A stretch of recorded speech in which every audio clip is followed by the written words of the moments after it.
So it seems like right now you can hardly get through a conversation without talking about, how did you spend your pandemic, or, what did you do to stay resilient during that time? And part of resiliency, of course, is pursuing happiness.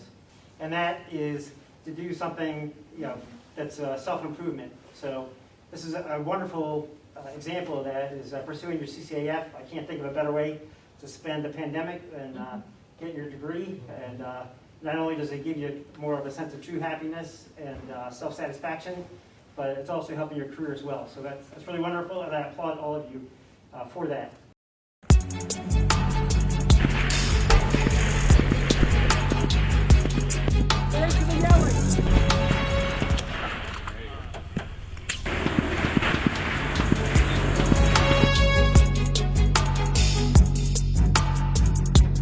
Today we have 7 competitors conducting the land nav portion of the 2021 Best Warrior competition. They were given an opportunity to plot their coordinates and then shoot their azimuths, and then they will have 2 hours to compete against each other in the course. We're a River Road training site, and the 261st usually puts on the Army Warrior tasks and the Army Combat Physical Fitness test. This is the first time we've been able to successfully combine the events, and what we're finding out is it's not only very challenging, but the competitors are absolutely enjoying it. 115813. Specialist Nat Rahim with Charlie Company 198th ESB Signal Battalion. After getting here, the preparation that they did to prepare for everything and make it top of the line and fun and exciting definitely met my expectations. It correlates real life experience, not just running through the motions. It makes you feel like you're actually there and training for actual purpose. I feel like every soldier should strive to try and compete in this competition for one reason or another. Just to say that they did it, it's an awesome experience. This event covers the basic proficiency skills of weapon manipulation, handling, loading, and firing of the weapon. We're firing both the M4 weapon system as well as the M9 weapon system. These soldiers that have made it to the state level have already exceeded being the best of their company, they're the best of their battalions, and they're the best of their brigades. So now we're here to establish who the best of the state is. And these soldiers, win or lose, should take pride in the fact that they are their unit's representative. I'm the NCOIC today of the Ruck March for the Best Warrior Competition 2021. The soldiers were wearing their complete PA-50, a 40-pound rucksack, and they're conducting a 12-mile march in 3 hours or less. It's a great event. We're testing the soldiers' individual abilities. All these soldiers have given their go, they've given their best, and I wish these soldiers well in the future. This made me a better NCO because it makes you more resilient. A lot of the tasks are pretty challenging, and you have to mind over matter and just get the job done. I felt very honored to represent the 153rd Military Police Company.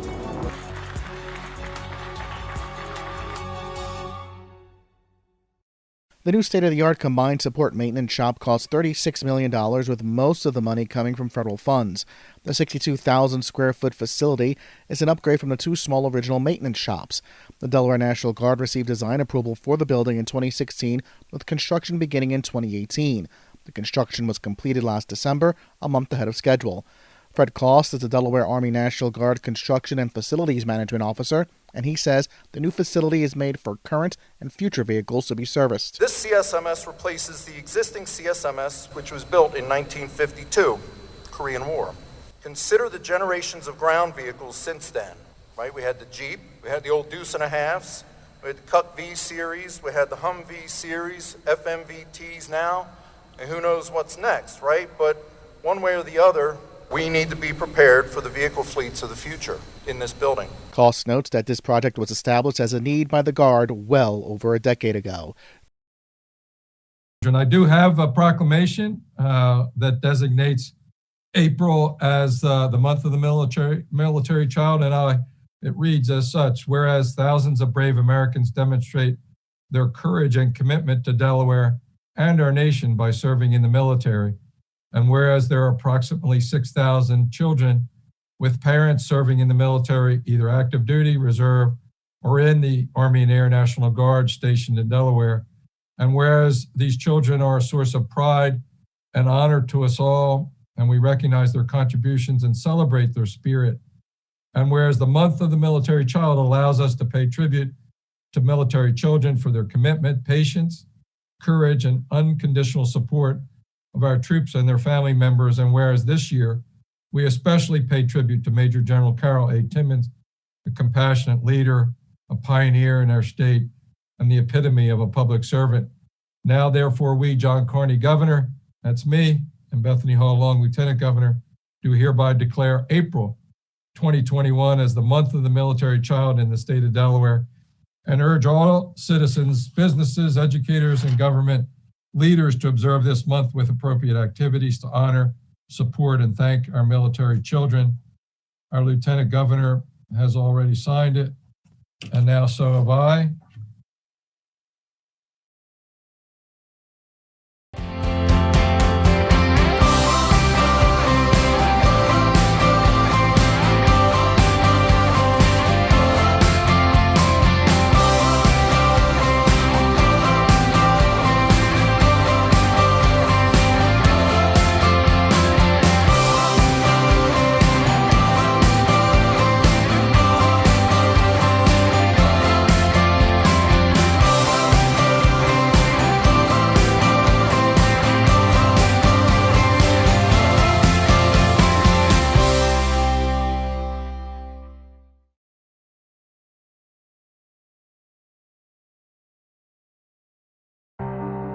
We fell in love with airmen. And then we went and married the Air Force. We must have been out of our minds.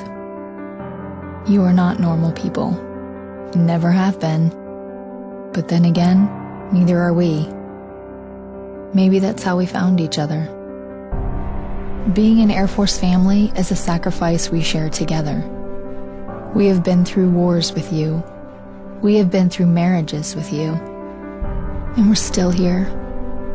We will move our families at a moment's notice. We will cope with the loneliness. We will accept the uncertainty, and we will be strong for you. For us. We will be single parents while you're deployed. We'll be single parents when you're home, because sometimes when you're home, you're not really home, and we know that and we love you, but it is not easy. Do we love this country as much as you?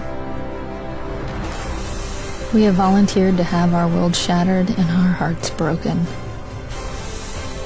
Because we believe in the things you believe in, we are willing to sacrifice something we cherish more than our own lives. Your life. We live in the extremes, the highest highs, the lowest lows.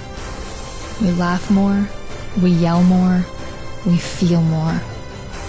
And if we sometimes don't show it, well, we're not normal people, remember? We're an Air Force family. You will kiss your spouse, you will hug your children, and you will never for 1 second let your parents forget that you love them every single second of every day.